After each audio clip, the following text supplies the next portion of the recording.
أعوذ بالله من الشيطان الرجيم بسم الله الرحمن الرحيم السلام عليكم ورحمة الله وبركاته الحمد لله رب العالمين الذي بيده يستشفي أحسن تقويم أشهد أن لا إله إلا الله وحده لا شريك له أشهد أن محمدا عبده ورسوله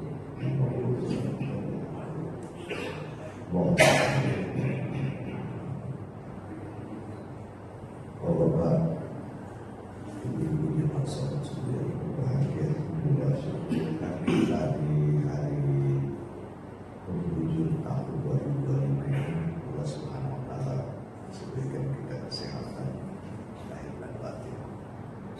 Semoga bisa bersama-sama menjalankan aktivitas kita. Khusus pada pagi hari ini kita bisa lanjutkan kembali kajian tentang tema-tema ilmu akhlak yang pada pagi hari ini saya mengajak kepada kita semua untuk sedikit mengkaji tentang korelasi atau kesaling terkaitan antara penyempurnaan akhlak dengan keimanan dan ibadah. Mengapa ini perlu dikaji Bapak dan jemaah sekalian? Karena sekarang ini anak-anak muda kita berada di satu era, di mana mereka ini, anak muda kita ini, mereka ini digempur dengan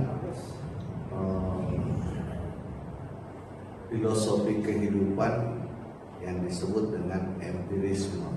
Empirisme itu yakni falsafah kehidupan yang sangat berpijak pada hal-hal yang empirik saja, maksudnya yang bisa dilihat, yang bisa, sehingga tidak sedikit di antara anak-anak kita mulai meyakini bahwa manusia itu yang penting baik, baik sama orang, ya, baik sama teman, baik sama tetangga, yang penting baik. Karena keimanan itu adalah menurut mereka tidak berpengaruh pada kebaikan seseorang. Jadi biasanya mereka ini mengambil statistik, ya, misalnya di negara yang imannya itu misalnya beragama, beriman, belum tentu akhlaknya baik.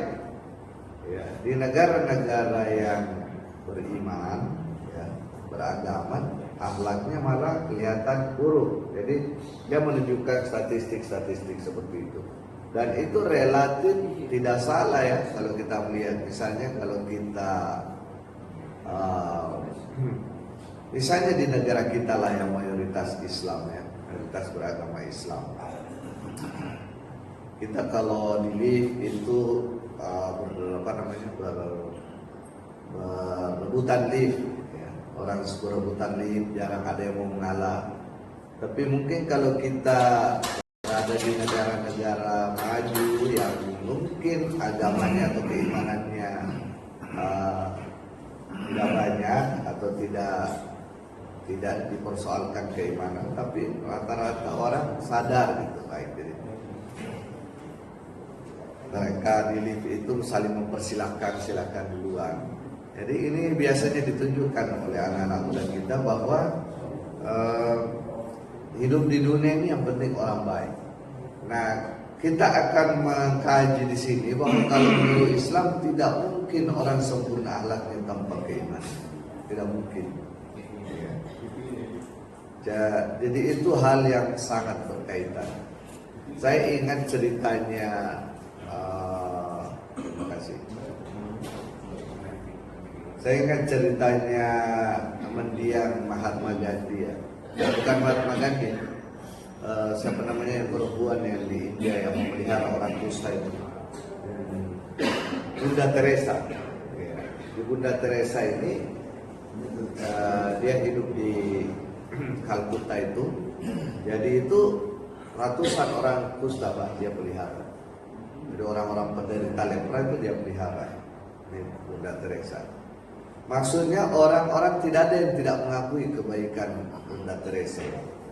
Hidupnya habis, waktunya, hartanya dipakai untuk melihara orang-orang kusta ini. Tapi majalah Times yang terbit beberapa minggu setelah beliau meninggal itu melaporkan bahwa Bunda Teresa memberikan pengakuan di akhir hidupnya itu beliau merasa hampa. Jadi dia merasa justru hidupnya hampa, seperti tidak ada tujuan. Nah, jadi menurut ajaran Islam, keimanan itu pijakan yang kuat. Dan tidak mungkin orang sempurna akhlaknya kalau bukan karena iman. Itu sebabnya Nabi yang tujuannya menyempurnakan akhlaknya yang pertama ditekankan adalah keimanan. Saya ingin memulai kajian ini dengan firman Allah Subhanahu wa taala dalam Al-Qur'an surah Ibrahim ayat 24 dan 25 yang menggambarkan bahwa kalimat thayyibah yang oleh para ulama dirujuk kepada kalimat keimanan la ilaha illallah itu digambarkan seperti syajaratun thayyibah, seperti pohon yang bagus. Dan ciri pohon yang bagus digambarkan di dalam ayat ini. A'udzubillahi minasyaitonir rajim. Alam tara kaifa daraballahu mathalan. Kalau di Al-Quran itu Bapak Ibu kalau mendengar kata daraballahu mathalan, itu artinya ayat itu oleh Allah minta direnungkan, karena itu hanya perumpamaan saja, permisalan. Alam tara kaifa daraballahu masalah. Jadi kalau ada kata-kata dalam Al-Quran itu daraballahu masalah, ayat-ayat berikutnya itu hanya permisalan. Jadi harus kita renungkan. Apa permisalan di sini yang diambil oleh Allah Subhanahu wa taala? Kalimatan thayyibatan. Yakni kalimat thayyibah. Dari para ulama ahli tafsir mengatakan kalimat thayyibah ini maksudnya kalimat keimanan. Seperti amantu billah, la ilaha illallah, subhanallah dan seterusnya. Kalimat keimanan. Kalimat itu dalam bahasa Arab artinya kata ya Pak. Jadi kalau kita bahasa Indonesia kalimat itu gabungan kata. Tapi kalau orang Arab bilang kalimat itu artinya kata. Kalau dalam bahasa Arabnya kalimat itu jumlah. Ya. Jumlah. Jadi kata-kata keimanan yang ada dalam Islam itu seperti la ilaha illallah itu adalah kalimat thayyibah. Apa perumpamannya? Kasajaratin thayyibah, seperti pohon yang baik. Bagaimana itu pohon yang baik? Asluha sabitun, akarnya kuat mencengkeram. Ya, akarnya kuat mencengkeram. Itu pohon yang baik itu akarnya harus kuat. Kalau ada pohon yang akarnya tidak kuat, tidak bagus.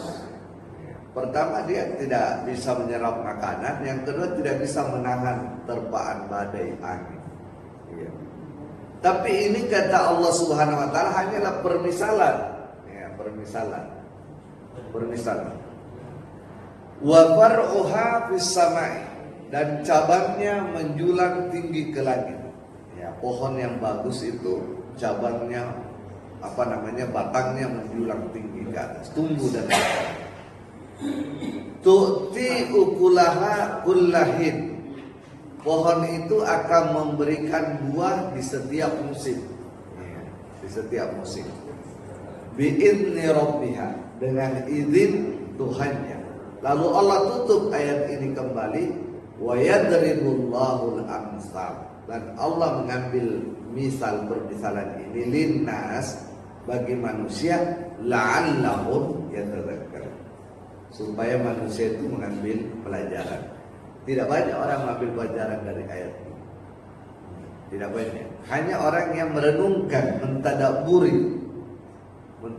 Al-Quran. Jadi kalau kita tadaburi ayat ini, rupanya keimanan itu seperti pohon yang bagus. Dia harus mencengkram kuat, kemudian dia menumbuhkan pohon dan membuahkan, menghasilkan buah di setiap musim. Jadi nggak ada musimnya. Akhlaknya itu baik dalam keadaan susah maupun dalam keadaan senang, tetap orangnya baik. Ya. Tapi akhlak itu buah itu tidak mungkin baik kalau tidak akarnya kuat. Nah itulah. Jadi ulama tafsir di sini mengatakan antara akhlak dan keimanan itu nggak bisa dipisahkan. Jadi oleh karena itu para ulama kita menolak tuh kalau ada orang mengatakan lebih baik orang sifatnya baik tapi tidak beriman daripada beriman tapi sifatnya tidak baik. Nah itu tidak diterima di dalam Islam karena akhlak yang baik itu hanya bisa sempurna kalau dia terdiri dari keimanan. Ya, contoh paling nyata tadi ya kasus Bunda Teresa itu, gak ada yang tidak mengenal di dunia Bunda Teresa itu kalau kebaikan. Habis harta hidupnya dia pakai memelihara orang kusta. Mungkin juga di kita gak ada orang seperti itu, Pak. Tetapi beliau dia hidupnya juga merasakan kehampaan. Dia merasa ini hidup saya tujuannya kemana? Apa saya sebenarnya melakukan ini? Untuk apa saya melakukan ini? Untuk apa? Ali bin Abi Thalib mengatakan orang beribadah itu tingkatannya 3. Yang paling pertama itu orang beribadah karena takut. Ibadahnya budak. Ya, takutin orang beribadah. Kedua orang yang beribadah karena pedagang. Ya, dia hitung-hitungan. Ketiga itu kalau tingkatan paling tinggi, orang ini hidup di dunia ibadah ini karena cintanya kepada Allah. Jadi orang yang tidak punya iman tidak mungkin sampai kepada cinta kepada Allah Subhanahu wa taala. Maka dia akan hampa. Jadi apapun kebaikan yang dia lakukan, pada ujungnya dia akan hampa kehidupan. Karena tidak ada arah sebenarnya dia mau kemana. Jadi kebaikan itu untuk kebaikan, bukan lillahi ta'ala, bukan untuk tujuan yang semestinya, yang paling hakiki, yang paling abadi. Nah, jadi pada pagi ini kita akan mengkaji bagaimana hubungan antara iman ini dengan kesempurnaan akhlak. Karena itu luas, maka saya akan batasi dengan satu saja korelasi, yakni keimanan kita terhadap qadar dan qada dengan sempurnanya akhlak. Kita akan lihat ini. Korelasi itu ada hubungan timbal balik antara keimanan terhadap qadar dan qada dengan kesempurnaan akhlak. Kita akan lihat hubungan itu. Tapi tentu kita mulai dulu dengan mengulang sedikit tentang qadar dan qada. Qadar dan qada. Ya. Qadar dan qada. Itu istilahnya ada dua itu, qadar dan qada. Qadar itu artinya ukuran. Qadar udah jadi bahasa Indonesia ya, ukuran. Kadar. Berapa kadar emas ini? Nah, itu ukuran maksudnya. Qadar. Sabbihisma rabbikal ladzi khalaqa fasawwa wal ladzi qaddara fahada. Atau di dalam Al-Qur'an inna kulla syai'in khalaqnahu biqadarin. Surah Al-Qamar ayat 49. Inna kulla syai'in khalaqnahu biqadarin. Tidak ada yang diciptakan Allah di alam semesta ini kecuali dengan qadar. Nah, semua sudah ada kadarnya, sudah ada ukurannya, Pak. Dan ukurannya pasti benar. Wal arda wada'aha bil mizan.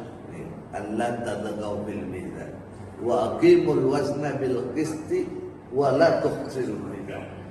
Tidak ada satu pun ciptaan Allah dalam alam wujud ini, keberadaan ini yang tidak sesuai dengan qadar, ukuran. Semua sudah sesuai dengan ukuran.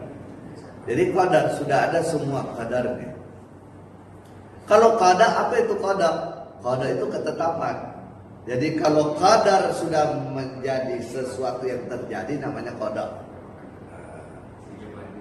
Udah qadar. Qadar. Bahasa Indonesianya biasa orang sebut takdir. Jadi qadar dan takdir itu, qadar itu ketetapan yang sudah dibuat oleh Allah, takdir itu ketika ketetapan Allah itu menjadi sesuatu yang terjadi, jadi realitas. Makanya rukun iman di kita itu disebut beriman kepada takdir yang baik maupun takdir yang buruk. Maksudnya apa? Nggak ada sebenarnya qadar Allah yang buruk.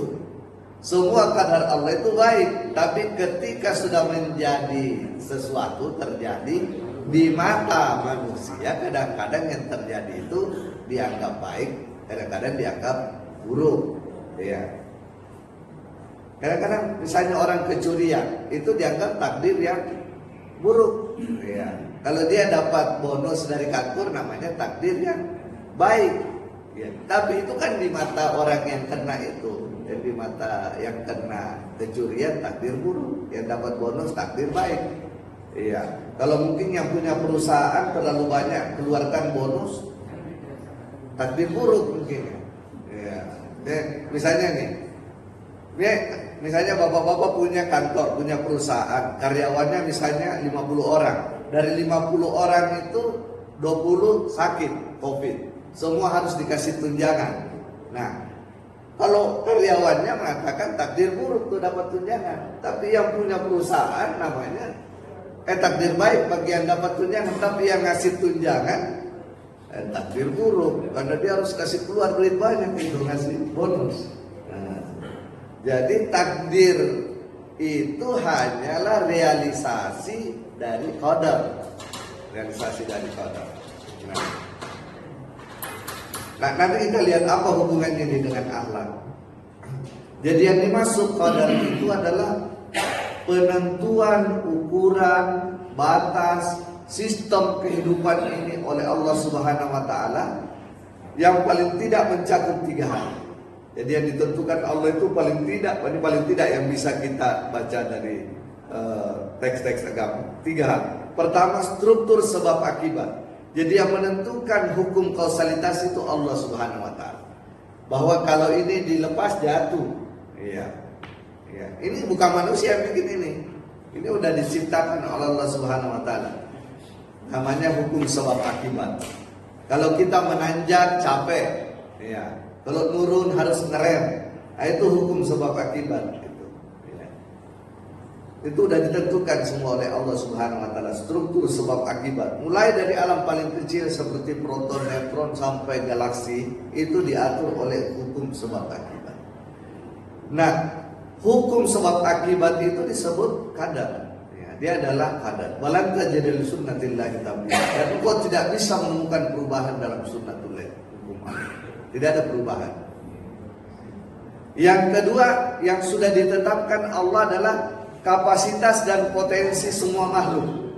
Nah, biasa kita dengar hadis, tidak lahir orang sebelum ditentukan apa itu? Rezekinya, umurnya, jodohnya, apanya lagi? Apa itu? 4. Ya, ajalnya. Ya. Tidak lahir katanya orang dalam riwayat kecuali sudah ditentukan 4 hal. Itu apa maksudnya sudah ditentukan? Itu kadarnya, Pak. Belum takdirnya, belum. Kadarnya. Ya, jadi potensinya misalnya sudah ditentukan jodohnya, berarti potensi jodohnya. Si A ini berpotensi berjodoh dengan ini. Apakah nanti beneran menikah atau tidak? Nah, itu soal takdir. Nah, banyak faktor yang menentukan di situ. Saya rezeki, si A udah ditentukan rezekinya sekian. Apakah benar nanti rezekinya segitu atau hidup? Ya itu banyak faktor. Ya itu nanti jadi takdir itu. Ya. Saya ada orang ajalnya sudah ditentukan misalnya ketika usianya 63 tahun seperti Nabi kita sallallahu alaihi wasallam. Apakah benar ketika 63 dia meninggal? Itu udah takdir. Itu banyak faktor. Ya. Banyak faktor. Kalau pola hidupnya tidak bagus, ya, rokoknya nggak bisa berhenti, kemudian begadang terus, ya, minum minuman keras, ya itu bisa berkurang dari 63 jadi 60. Nah, misalnya minum minuman manis terus, ya, bisa baru usia 40 udah kena gula. Nah, jadi banyak faktor yang menentukan takdir itu, tapi semuanya sudah ditentukan oleh Allah Subhanahu wa taala dalam bentuk potensi dan kapasitas. Potensi dan kapasitas. Ya, dan ditentukan dengan ini. Apakah benar menikah dia? Ya, belum tentu. Bisa menikah, bisa iya. Ya, banyak faktor yang menentukan. Bisa juga menikah terus bisa lagi, dapat lagi jodoh lain. Nah, Jadi itu takdir namanya kalau sudah terjadi. Tapi ketentuan sebelum terjadi di alam lauh mahfuz namanya qadar. Nah, dua-duanya harus orang beriman ini. Kalau beriman kepada takdir itu mengimani qadar itu. Nah, kemudian yang ketiga, waktu dan ruang terjadinya sesuatu.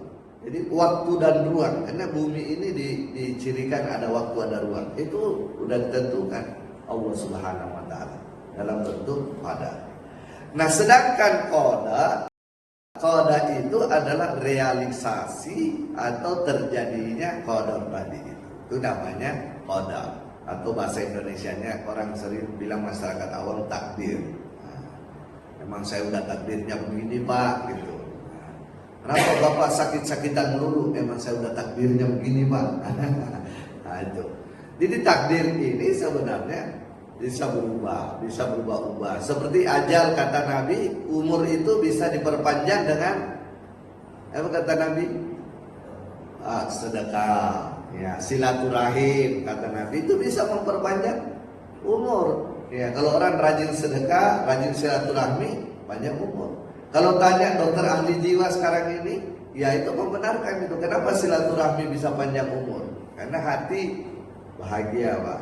Kalau hati bahagia, imun jadi bagus. Kalau imun jadi bagus, tidak gampang kena penyakit.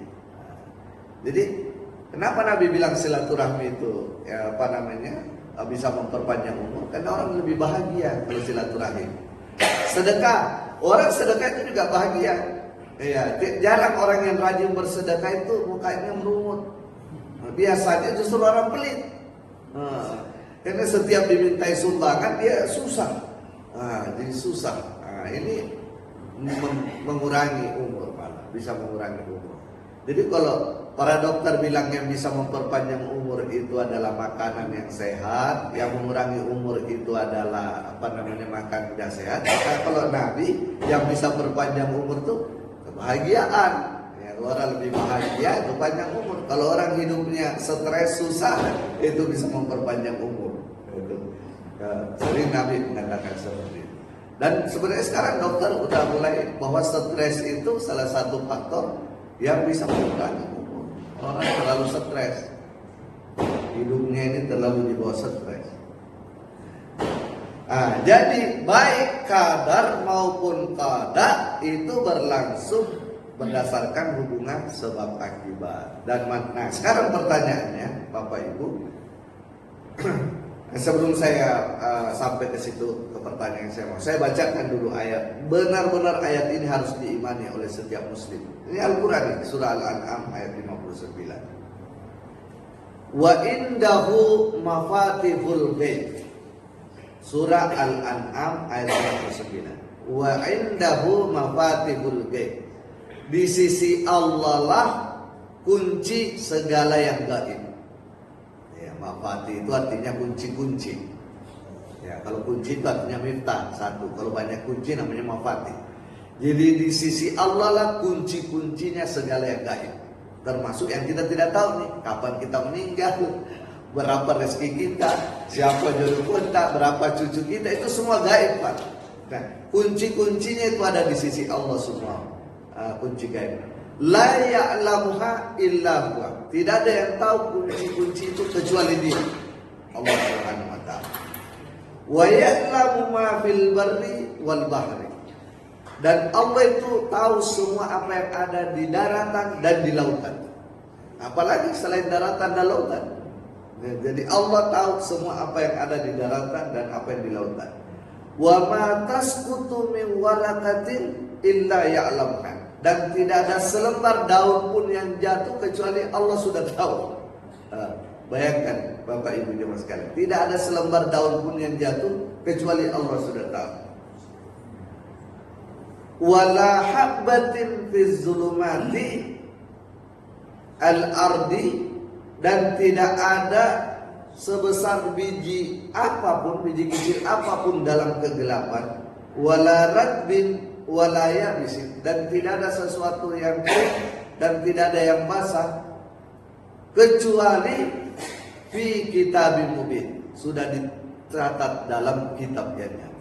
Jadi semua kejadian alam semesta ini yang akan terjadi sudah dicatat dalam kitab yang disebut dengan Kitabul Mubin. Ahli tafsir menamakannya Lauh Mahfuz. Ya, tadi dibacakan ayat Lauh Mahfuz. Itu keyakinan seorang muslim, Pak.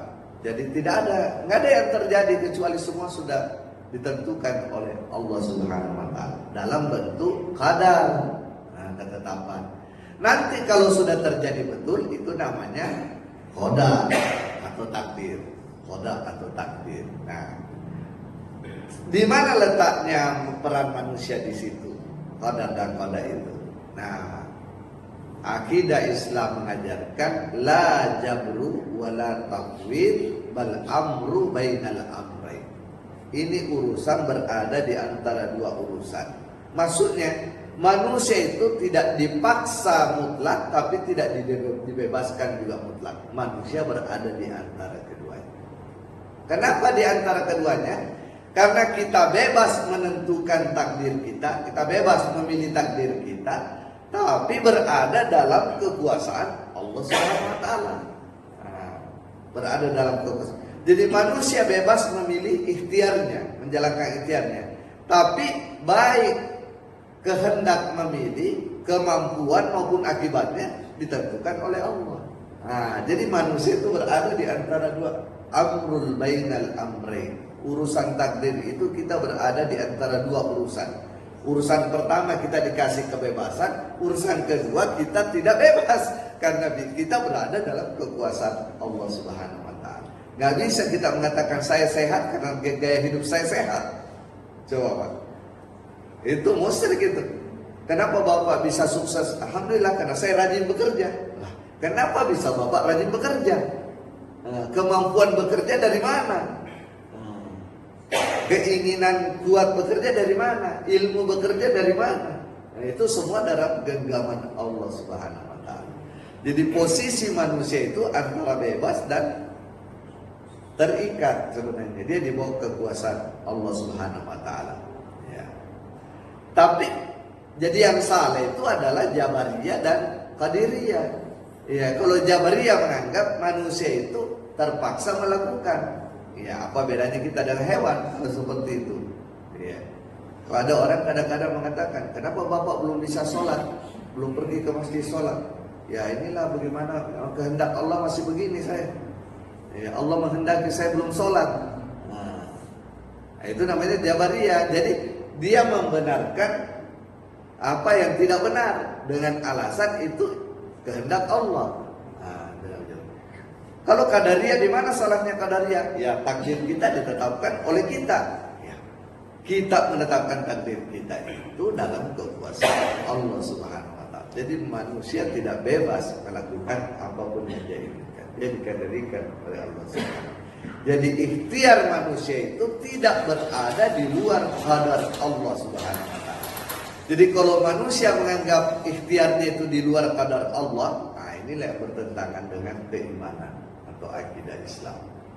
Akidah Islam. Jadi akidah Islam itu mengajarkan kita bebas memilih ikhtiar, tapi kebebasan kita berada di dalam qadar Allah Subhanahu wa taala. Jadi manusia itu bekerja, berjuang, memilih adalah bagian dari qadar Allah, sistem Allah, bahkan perintah Allah Subhanahu wa taala. Kemudian kalau manusia meninggalkan usaha, meninggalkan bekerja ikhtiar dengan dalih karena semua itu adalah sudah ditentukan Allah, maka itu pun keluar dari akidah Islam juga. Keluar dari akidah Allah. Iya. Jadi kita harus memilih. Satu saat Pak, saya baca dalam kitab Qasasul Abrar, Ali bin Abi Thalib duduk di Masjid Madinah. Ini namanya Masjid Madinah kan nggak kayak masjid kita ini pokok. Masjid Madinah zaman itu ya apa namanya, atapnya seadanya, ininya cuma daun lontar, kayu-kayunya udah mau rubuh. Jadi Ali duduk bersender ke dinding, itu ada apa namanya, batang atau balok rapuh, bisa jatuh menimpa kepalanya. Karena Ali khawatir itu jatuh balok, dia pindah duduk ke sana, dia pindah ke sana. Terus sahabat-sahabat yang tidak ngerti persoalan tadi ini, qadar dan qadar, protes Ali, ya Amirul Mukminin, kalau kamu sudah ditakdirkan kena balok, ya, kalau kamu sudah ditakdirkan kena balok, jatuh, sudah ditakdirkan Allah kena balok, meskipun kamu pindah tetap kena. Dan kalau kamu ditakdirkan tidak kena balok, ya, tetap di situ juga nggak bakalan kena. Paham nggak ya Pak? Jadi ini protes orang yang tidak paham nih masalah takdir nih. Kan Ali takut tuh balok jatuh, jadi dia pindah. Nah, kata sahabat sampingnya, ya wahai Amirul Mukminin, kalau kamu sudah ditakdirkan kena balok, pindah pun tetap kena. Tapi kalau kamu sudah ditakdirkan memang tidak kena balok, tetap di situ aja nggak bakalan kena. Tapi kan Ali pindah. Nah, apa jawaban Ali kepada mereka? Kata Amirul Mukminin Ali bin Abi Thalib, saya berpindah dari takdir Allah yang satu ke takdir Allah yang lain. Jadi takdir Allah itu manusia milih, tapi Allah yang menentukan. Allah yang menentukan. Tapi manusia diberi kebebasan memilih. Karena memilih. Dengan demikian kadar itu ya tidak meniadakan tanggung jawab moral. Itulah maknanya di akhirat orang dimintai pertanggungjawaban karena diberi kebebasan memilih dalam hidup. Kalau orang semua terpaksa di dunia menjalani hidup, hanya Allah semua yang menentukan, ya untuk apa orang nanti dimintai pertanggungjawaban di hari akhirat? Yang dimintai pertanggungjawaban itu adalah kebebasan tadi, amanah yang diberikan oleh Allah Subhanahu. Tapi orang tidak boleh mengatakan dia memilih ini karena dia, enggak juga, karena itu Allah itu yang memungkinkan dia memilih itu. Nah, jadi pertanyaannya, bisa nggak takdir yang qadar yang ditentukan itu terjadi? Bisa Pak. Bisa nggak qadar yang sudah ditentukan itu dibatalkan Allah? Bisa juga. Apa dalilnya? Al-Quran surah Ar-Ra'd ayat 39. Baca surah Ar-Ra'd ayat 39. Allah Subhanahu wa taala berfirman, "Yamhullahu ma yasha'u wa yuthbitu." Allah bisa hapus apa yang sudah ditetapkan, Allah juga bisa tetapkan kembali apa yang sudah ditetapkan. Jadi misalnya ini, saya sudah ditetapkan rezekinya per bulan misalnya 5 juta. Allah bisa tetapkan segitu, tapi Allah juga bisa ubah jadi 7 juta. Nah, kalau Allah yang tetapkan, kok Allah yang bisa ubah itu? Ya, ketika terjadi namanya takdir. Jadi yaqullahu ma yasha. Allah bisa hapus apa yang dia sudah tetapkan, wa yusbit. Allah juga bisa tetapkan kembali apa yang sudah ditetapkan. Mengapa itu Allah bisa lakukan? Wa indahu ummul kitab. Karena di sisinya ada induknya kitab. Kalau tadi qadar ditetapkan di mana? Bapak Ibu jemaah ingat nggak tadi ayat pertama yang saya bacakan, bahwa segala sesuatu sudah ditentukan qadarnya. Di mana itu ditulis? Di kitab. Ya. Illa fi kitabim mubin. Jadi qadar itu sudah ditulis di kitab, di Lauh Mahfuz. Sedangkan kapan Allah bisa merubah itu? Itu sudah karena Allah di sisinya ada ummul kitab, induknya kitab. Coba diperhatikan baik-baik dua ayat itu. Semua kadar sudah ditetapkan di kitab, tapi di sisi Allah ada namanya ummul kitab, induknya kitab. Yakni induk kitab itu bisa merubah apa yang ada di kitab. Apa yang ada di kitab. Allah sendiri yang tetapkan. Nah, itulah sebabnya maka ada namanya doa. Ya, ada namanya doa. Jadi doa itu bisa merubah, Pak. Bisa merubah. Doa ini langsung kepada Allah. Allah bisa merubah itu qadar yang ada di kitab. Jadi doa bisa mengubah jalannya peristiwa. Doa bisa meringankan dan menunda musibah. Doa bisa membuka kemungkinan takdir yang baru. Doa bisa membuka kemungkinan takdir yang baru. Namun perubahan itu berada dalam cakupan qadar Allah Subhanahu wa taala. Tidak di luar qadar Allah Subhanahu wa taala. Semua berada dalam qadar Allah Subhanahu wa taala. Jadi doa itu bukan penentangan terhadap takdir, tetapi doa itu interaksi yang aktif antara hamba dengan Tuhan, dengan Allah Subhanahu wa taala. Ta'ala, sehingga Allah bisa menghapus atau menetapkan kembali apa yang sudah ditentukan sebelumnya. Bapak-bapak setiap bulan puasa membaca surah Inna Anzalnahu fi Lailatul Qadar. Itu dengan doa supaya takdir kita tahun ini Allah tentukan sesuai dengan keinginan kita, sesuai yang terbaik bagi kita. Mungkin tadinya sudah ditetapkan Allah begini, tapi kita baca Inna Anzalnahu itu dengan harapan Allah tetapkan takdir baru kita. Jadi orang, makanya dalam Islam itu selalu semangat kalau bulan puasa itu, selalu Lailatul Qadar dengan surah Al-Qadar itu. Kita berharap. Nah sekarang saya baru sampai kepada pembahasan judul. Ya, tapi judulnya ini saya bahas kajiannya paling 5 menit. Ya, terus di mana kaitan antara keimanan kita terhadap qadar dan qadar dengan penyempurnaan akhlak? Nah, karena akhlak luas, maka saya batasi di sini satu akhlak yang paling tinggi. Salah satu akhlak paling tinggi namanya ridho. Ya, ridho. Apa itu ridho? Ridho itu bukan fatalisme. Apa itu fatalisme? Menerima dengan terpaksa. Kita dipecat dari kantor. Ridho. Gimana Bapak dipecat dari kantor? Terus Bapak gimana? Ya saya ridho aja. Ya itu bukan ridho. Ya, bukan ridho itu namanya. Saya ridho aja Pak. Bukan. Itu namanya fatalisme. Ridho juga bukan sikap pasif. Sakit apa Pak? Saya sakit ini, kata dokter udah nggak bisa disembuhkan. Terus Bapak gimana? Ya udah terima aja. Itu bukan ridho. Terus orang, kenapa Bapak nggak usah berusaha? Ya saya mau berusaha atau tidak, paling juga gini. Itu juga bukan ridho. Jadi apa itu ridho? Ridho itu tandanya 3. Ridho tandanya 3. Pertama, ridho itu tandanya tenangnya jiwa setelah usaha maksimal. Tenangnya jiwa setelah usaha maksimal. Tanya orang, kenapa bisa jiwanya tenang padahal usaha maksimal tetap begitu? Karena dia yakin usahanya sudah maksimal, tetap begitu, berarti itulah kehendak Allah Subhanahu wa Ta'ala. Karena dia udah maksimal. Kan yang dipertanggungjawabkan di akhirat kan usaha Pak. Usaha. Apa yang kamu sudah lakukan dalam menghadapi cobaan itu? Saya udah maksimal. Nah, kenapa orang Islam tetap tenang padahal kondisinya tidak berubah, usaha maksimal? Karena dia yakin Allah Maha tahu. Allah sudah menetapkan itu. Itu yang terbaik bagi dia. Doanya nggak diterima sesuai keinginannya. Dia tahu kalau doa tidak diterima akan Allah kabulkan di waktu yang lain. Kalau nggak di dunia, di akhirat. Jadi dia tetap tenang. Jadi tanda ridho yang pertama, tenangnya jiwa setelah usaha maksimal. Kalau jiwa tenang sebelum usaha, bukan ridho. Bukan ridho. Ya, kan itu terkait keyakinan qadar tadi Pak.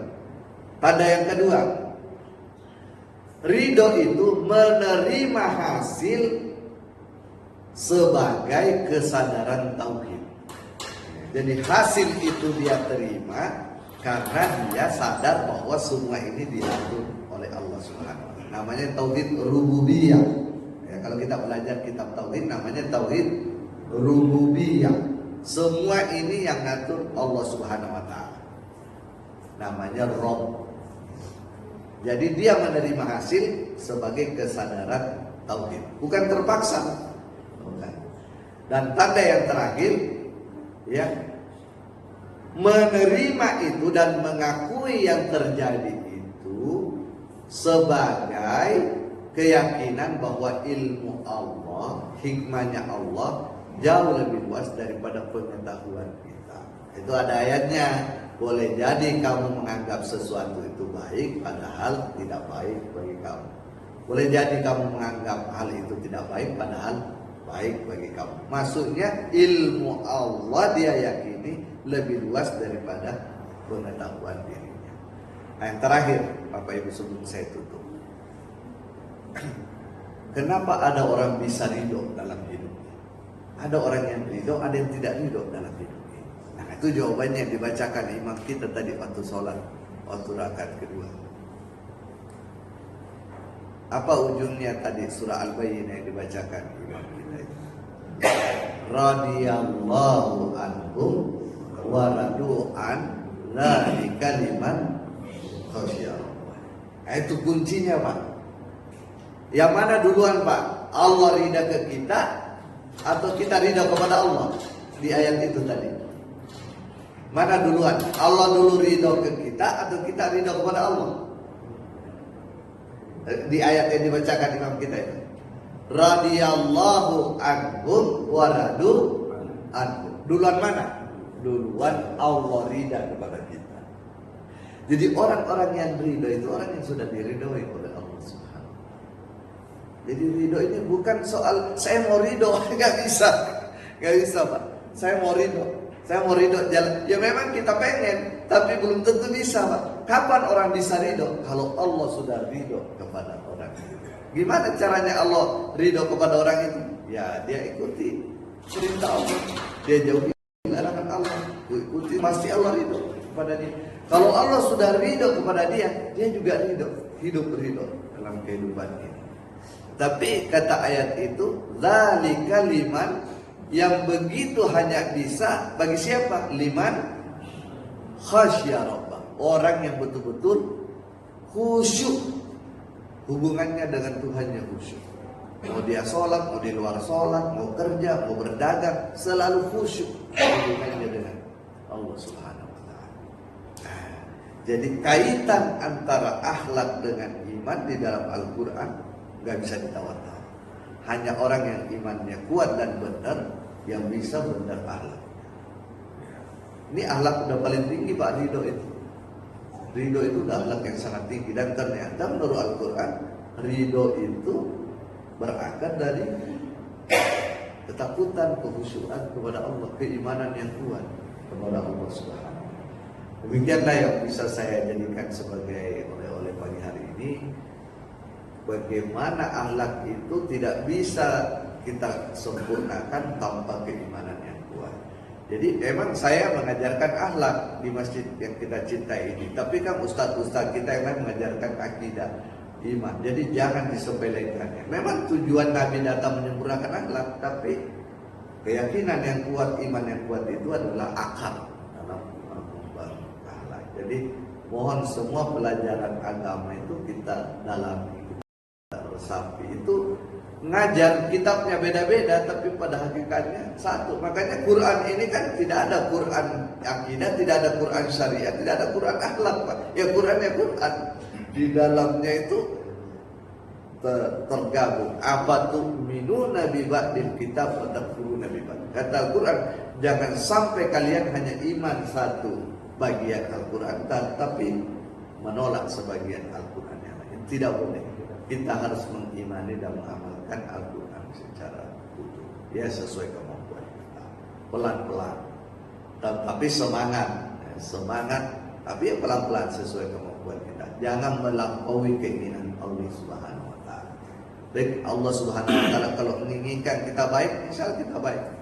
Kalau menginginkan kita tambah rajin, kita rajin. Jadi bukan dari kita.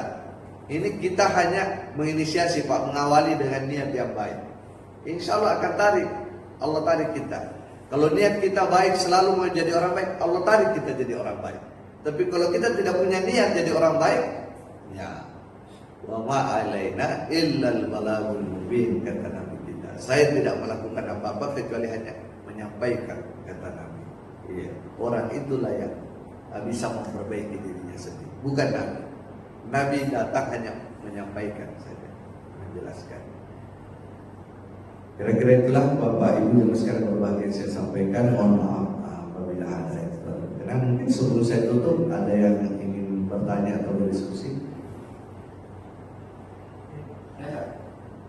Iya Pak. Ya silakan Pak.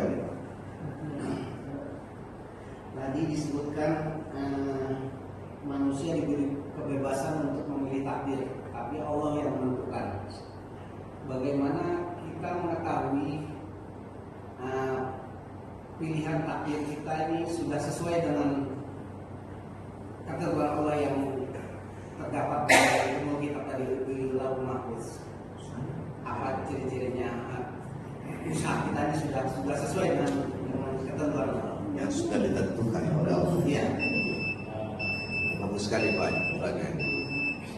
Jadi kita manusia ini diberi kebebasan memilih takdir. Memilih apa? Bukan menentukan, karena nanti yang menentukan Allah. Kita hanya memilih. Kita bebas memilih takdir. Saya mau minum atau tidak itu saya pilih. Nah, saya pilih minum atau tidak minum, ngaji atau tidak ngaji, sholat atau tidak sholat itu kita yang milih tuh semua. Tapi apakah betul-betul saya bisa minum atau tidak? Nah, itu Allah yang menentukan. Bisa saja pas saya mau minum terjadi gempa, nggak jadi minum tuh. Nggak jadi minum. Saya mau menentukan mau sholat asar, bisa saja pas mau pergi sholat asar ada kecelakaan depan rumah, nggak jadi pergi sholat asar. Itu Allah semua yang menentukan itu. Tapi kita yang milih. Nah, itu udah benar Pak Haji. Kita yang milih, Allah yang menentukan. Nah, pertanyaan Pak Haji tadi, bagaimana kita supaya tenang ini kita yakin pilihan kita itu sudah sesuai dengan ketentuan Allah Subhanahu wa taala. Patokannya syariat. Patokannya syariat. Iya. Karena yang kita ditentukan di sana bagi kita gaib kan Pak ya. Gaib. Tadi ayatnya wa indahu mafatihul gaib. Di sisi Allah lah kunci-kunci gaib itu. Jadi supaya kita tenang perasaan ini, maka kita melakukan pilihan itu selalu dalam koridor syariat. Mana yang dibenarkan oleh Allah Subhanahu wa taala. Sambil berdoa. Kan sering diajarkan Nabi doa, ya Allah, kalau ini baik bagi saya, tetapkan. Kalau ini tidak baik bagi saya, hindarkan saya. Selalu doa itu menyertai kalau kita mau memilih sesuatu. Ya. Misalnya ada datang calon menantu mau melamar anak kita. Ya. Kan kita bingung kan Pak, paling tidak bertanya-tanya. Ya kita paling bisa tanya-tanya orang itu anaknya siapa, apa pekerjaannya, bagaimana latar belakang keluarganya. Selebihnya gaib bagi kita anak yang lamar ini. Nah, untuk menentukan pilihan kita terima lamarannya atau tidak terima lamarannya, apakah sudah sesuai syariat? Kan Nabi bilang, kalau mau menerima lamaran yang paling pertama dilihat adalah agamanya. Ya, kalau agamanya calon menantu ini baik, berarti kriteria syariat terpenuhi. Lalu kita berdoa kepada Allah Subhanahu wa taala. Ya Allah, kalau ini baik bagi dunia dan akhirat kami, maksudnya kami, saya, anak saya, menantu saya, maka terimalah. Kalau ini tidak baik, maka batalkan. Nah, itu yang cara yang paling praktis yang kita bisa lakukan untuk tenang dalam hidup ini, bahwa pilihan kita sesuai dengan, karena tidak ada yang ditetapkan Allah di Lauhul Mahfuz itu tidak baik Pak, semua baik. Baru orang bilang takdir baik, takdir tidak baik kalau terjadi. Nah itu bagi dirinya, tidak baik bagi dirinya gitu. Padahal belum tentu tidak baik bagi orang lain gitu. Saya kira seperti itu. Ada lagi? Ya Pak, saya ada juga itu kan Allah tidak akan merubah suatu kaum kalau kaum tidak mau berubah ya Pak. Ya, terima kasih Pak. Tambahan. Jadi memang dalam memilih takdir itu kan manusia yang diberikan amanah, berusaha, bekerja, berikhtiar, baru Allah kemudian menentukan hasilnya. Tapi yang salah kalau manusia menganggap dirinya menentukan. Tidak, manusia tidak. Buktinya banyak orang mau begini tidak jadi begitu Pak. Banyak kan. Dokter mati juga Pak. Yang tahu penyakit, tahu obat, mau hidup panjang, tapi nggak bisa juga, banyak dokter mati muda. Jadi pilihan itu tidak menentukan hasil. Pilihan itu menentukan nanti hisab di akhirat, apa yang sudah kamu pilih di dunia. Tsumma latus'alunna yauma idzin 'anil na'im. Nanti yang akan ditanya itu pilihan-pilihan hidup. Kenapa kamu nikah sama itu? Kenapa kerja di situ? Kenapa anaknya disekolahkan di situ? Itu pilihan semua. Itu nanti yang ditanya di alam akhirat. Tapi kenapa anakmu meninggal? Ya kenapa terjadi meninggal? Kita nggak ditanya Pak itu. Kenapa terjadi lahir? Itu ketentuan Allah yang menjadikan takdir. Seperti itu kan. Tapi pilihan-pilihan kita. Kenapa bayimu dikasih susu susu asli? Kenapa dikasih susu palsu? Itu kita ditanya itu. Pilihan-pilihan itu dari sisi Allah Subhanahu wa taala. Jadi kalau menurut saya, kalau orang percaya qada dan qadar dengan benar, maka dia hidupnya revolusioner, malah bukan pasif Pak. Bukan pasif. Pasti bukan jabaria. Pasti orang yang percaya takdir Allah dengan benar itu hidupnya dinamis gitu, selalu berikhtiar, selalu. Tetapi dia nggak pernah sombong, dia nggak pernah dirinya yang melakukan itu. Dia itu orang yang kadang-kadang ada orang disuruh bayar zakat, dia bilang lah ini kan saya yang kerja sendiri, saya kerja bontang panting itu, loh yang ngasih tulang siapa? Saya kerja banting tulang, nah, saya disuruh keluarkan zakat. Yang ngasih tulang siapa, Pak?